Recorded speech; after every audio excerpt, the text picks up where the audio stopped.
Welcome back to Asheville, North Carolina, as the Ingles basketball championships in the SoCon continue. They're presented by General Shale. Our second game for the men on day number 1. The 7-seeded Samford Bulldogs against the number 10 seed, the Citadel Bulldogs. Ingles presenting our brackets for the tournament. Earlier tonight, Bubba Parham, the 7th best individual performance scoring in SoCon Tourney history, 41 points. He and VMI moved on to their 4th straight win, their longest streak in a while, 96-83, eliminating Western Carolina. VMI moves on to play number 22 and top seed Wofford on Saturday. The winner of this game gets a battle with UNCG. Hi friends, and welcome back in with Dean Keener, Pete Hannity with you. On the floor before us in this battle of Bulldogs, we're going to see a really good point guard in Josh Sharkey for Samford, and really one of the unheralded seniors in this league, a guy who can play inside and step out as well, Zane Najdawi for the Citadel. You make a great point about being unheralded. Look, now Zane Najdawi last year as a junior was a first-team All-SoCon selection, third team this year. Think about this. He's just one of 4 SoCon players in history with 1,500 points, 700 rebounds, and 175 blocks. He does a little bit of everything for the Citadel, inside and out, offensively and defensively. But for the other Bulldogs, boy, the straw that stirs their drink is Josh Sharkey. 16.5 points a game, equally important, 7.5 assists. He's nationally ranked there.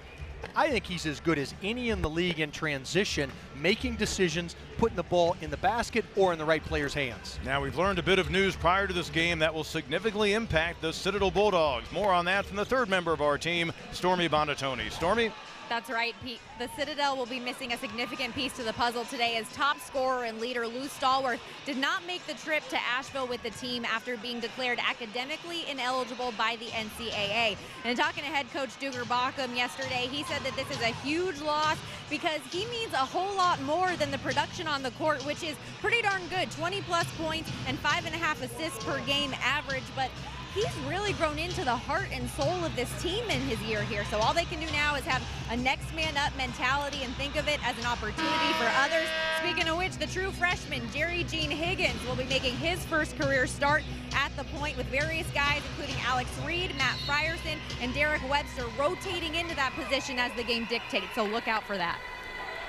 Stallworth moves on, having scored 586 points in his lone season with the Bulldogs, his third school. He arrived there as a graduate transfer. Apparently at the root of the issue was he fell below the NCAA required minimum of hours based on a course that he dropped that he was not supposed to. Connor Kern arrived in Charleston as a graduate student with 2 years of eligibility this season. The former Red Wolf from Arkansas State starts the scoring. He's been hot down the stretch of their season from long range. He has. He's been really good the last 4 games. And if Citadel's going to have any chance, they're going to have to make a bunch of threes. Citadel in that 3-quarter court 1-2-2, and then they fall back into a matchup, almost a switching man-to-man. They want to do it as much to just wear you down as it is for turnovers initially. Sharkey looking like he wanted to slap away Frierson. Here's Gordon, who arrived from Harcum Junior College this year for Scott Padgett's Samford Bulldogs. The tray puts the Bulldogs of Samford up 11-8. Samford is a capable 3-point shooting team. Shoot nearly as many, though, as the Citadel. Brown has it come down to the hands of Austin. Sharkey, as quick as they come, pushing the pace. Allen, the freshman out of Orlando. Strong move, and he gets the roll. Or the drive. Duggar Bockham and the Citadel Bulldogs trying to win an opening game at the SoCon Tourney for the 3rd straight year. When they achieved it last year, it was the first time they'd ever gone back-to-back in victories at the tourney. They trail by 4. Our building blocks for the ball game presented by General Shale. It sounds pretty simple, but for Citadel, it's about consistency. They've struggled at times shooting the ball. They've also struggled in different games defending. And so Duggar Bockham, the dichotomy is he's got to just have those guys play a little bit freer, a little more balanced. And speaking of balance, the Bulldogs need to spread the wealth, and they've done it. Think about this. They have a 4-point lead. 4 guys have scored, and none of them by the name of Josh Sharkey. That's a good sign for Samford. He's got talented players like the junior Josh Sharkey out of Philadelphia. Played at a really good high school program. There did Sharkey, Archbishop Carroll. Philadelphia is a great high school town, and again, when you come from a town that produced the likes of Wilt Chamberlain and Kobe Bryant and Dawn Staley, one of the great women's players of all time. You're in a certain list of folks who played basketball. It's going to be hard to move up those charts. And Scott Padgett thinks that when Sharkey doesn't force stuff, he might be the most valuable player in the league. He said that's who other teams are designing their defenses to stop, but the forcing can lead to turnovers. He said he doesn't mind a few because his playmaking ability gets them going so well that he can't freak out every time he turns it over, but really thinks that had it not been for that, he could grow into the most valuable player out there.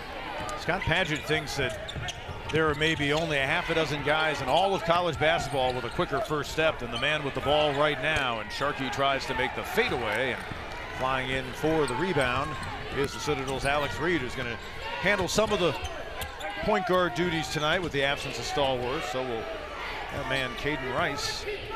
9-point deficit. Carrying the ball is Rice. The turnover, Citadel comes in, giving it up 12.7 times a game, which really is a remarkably low number for the kind of pace they play. They force 13.5 or so. Samford, with a very capable point guard, averages just over 14 turnovers a game. Yeah, absolutely. Back to Sharkey again. I mean, him choosing to stay, not that he ever was considering leaving, but you know, Kristen Cunningham, Wyatt Walker, Tristan Chambers, Justin Coleman, I mean, those guys all leave, and then Denzel Dyson and Alex Thompson both graduate. I mean, they lost a lot. And for him, this is his team. He credits his first cousin, Jameer Nelson, in terms of teaching him how to play the game the right way. Jameer Nelson, one of the greats all time for Phil Martelli at St. Joe's. There's a kick in the corner. Citadel trying to work for the best shot, and Kern will fire. And Connor Kern is just knocked down his third three-pointer of the game. He's off to a good start. 3 out of 4 beyond the arc, and he pulls his team within 6. Yeah, Samford just lost him right there in transition. Can't leave a guy like that open. Yep. Harris got in the air. Higgins. Brown. Kern to his right. Not that time. There's Brown on the offensive glass. See Duggar Balcom across the court, right near that Ingles logo, admonishing his team to get a stop. They had pulled within 2 after trailing initially by 9, but Samford a chance to match that lead, but not before it's knocked away. Higgins from Frierson. Nice move at the basket. Nash Dowie, and he gets inside the 7-footer. And the good shot blocker, Guerrero. Well, credit Nash Dowie for just sprinting to the rim right there. He could have stopped about the free throw line as Higgins was going. Instead, great effort, and it led to a basket. Nash Dowie, the leading scorer, is still active for the Citadel with the suspension of Stallworth. From the corner, and it goes for the freshman DeAndre Thomas. Second on the Samford team at 44% beyond the arc. His first bucket of the night, 8-point game. Frierson on the takeaway. Back come the Bulldogs. Maybe they go 2 for 1. A nice idea and a nice finish. Reed to Hayden Brown. That's a nice offensive defense to offensive transition for the Citadel. Nice change of defense by Duggar Balcom there out of the timeout. Caused a little bit of confusion for Josh Sharkey. Led to that turnover. Really not much of a differential at all for the Citadel if they can get a stop or a shot clock violation to do much with it if they get it back. Lockett. Allen. Well, you could see that one setting from our vantage point courtside. And then the steal by Gordon, but it's not going to count. He released it after the buzzer, but what scrappy play by Myron Gordon. He sprinted to the locker room, and Sharkey almost caught him in that tunnel. Robert Allen, though, is going to take it easy as he heads to halftime, and the Samford Bulldogs a 15-point advantage.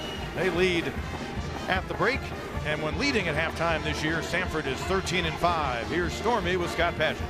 Coach, you said a problem with your team this year has been consistent effort from the start, a 15-point lead after 20 minutes. How would you assess the start? Oh, the first half, I mean, we've made some mistakes here and there, but the effort's been great. We've moved the ball. We've cut down. We haven't been perfect, but we've cut down on our turnovers. Now we got to do this in the second half. We got to come out and have this same energy for the next 20 minutes. How do you go out and sustain that, especially offensively? 7 of your 8 players to hit the court have produced for you offensively. Well, I mean, to be honest with you, I don't care about the offensive end. The offense usually clicks for us when we play hard defensively. It's one of those things when you find ways to make plays that help the team without scoring, that's when all of a sudden you look up and you're getting wide open shots. So just the defensive effort. That's all we got to focus on right here for the next 20 minutes. Thanks, Coach. All right, thanks. He always speaks with candor. He's a favorite son of the state of Kentucky. He's trying to get some attention for the place where he works in Alabama. The Citadel got off to a good start, but Samford, a dominant performance at times in the opening half, and they've got a 15-point lead at the break. Game 2 on opening night for the men here in Asheville. I'll have the link.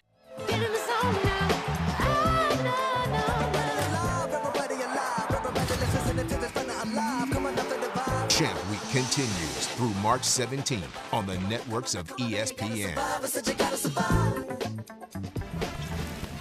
And championship week has begun in the Southern Conference on this ESPN platform. On the women's side in the SoCon Tourney, Mercer and Furman, the top 2 seeds, have advanced to Sunday's title game. And the Bulldogs of Samford playing the nightcap, trying to move on the men's side. 2 opening round games on this Friday. Game number 1 went to VMI over Western Carolina 96-83. Samford a 15-point lead at the break, and some of the trends in the opening half, Dean, tell the story of this game. That's exactly right. The trends all favor Samford, rightfully so. That's why they've got a 15-point lead. When you shoot 53% and you hold your opponent to 29, you're in pretty good position. They've been able to throw it inside to Guerrero, 9 and 7, couple of blocks, couple of alters, and you see how they ended on that run. But really, that was kind of the story of the whole half, to where they were just comfortably out in front, shared the ball. 7 of 8 guys, as Stormy mentioned, scored. Just really across the board, every statistic and every metric favors the Samford Bulldogs in the first half. If they can come close to repeating that, they'll come away with a victory. Scott Padgett throwing things up in that huddle. Samford,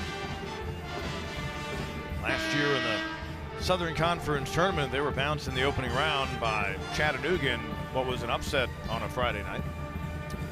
Well, you know, Coach Padgett was talking to Stormy as he walked off at halftime there. And again, when they share the basketball and they make the extra pass, they're really good. It's all about defense for the Samford Bulldogs here in the second half. In talking to Coach Zugerbacham just now, he said, 6 of 24 from 3, not what you want to see. Had a rough time doing anything offensively in those last 7 minutes. He said, we're getting the ball in our playmakers' hands. They're just not falling after they went to zone. Just kind of tripped us up a little bit. So hopefully they can make the little adjustments to get the ball to their playmakers once again, but finally get the ball in the hoop. You can talk next man up. There's some truth to that, coaches speak, but at the same time, it does change the dynamics of your team and your rotation. Look at the nice touch by Josh Sharkey, who for all else he does is 7th in the league in scoring. Came in at 16.6, Sharkey in the game, now has 8, and back out to a 16-point lead. Largest lead in that opening half was 18 for Samford. Higgins inbounded to Nash Dowie. Nash Dowie at 6'7", struggled tonight for obvious reasons against a 7-footer Guerrero, and that is about the best example we can show you. Samford on an 8-0 run. Sharkey. Austin gets a pat on the back from his head coach, Brandon Austin. That's just really good basketball and a little crafty move by Sharkey. Tracks Austin's defender, makes the right pass, knocks down the shot.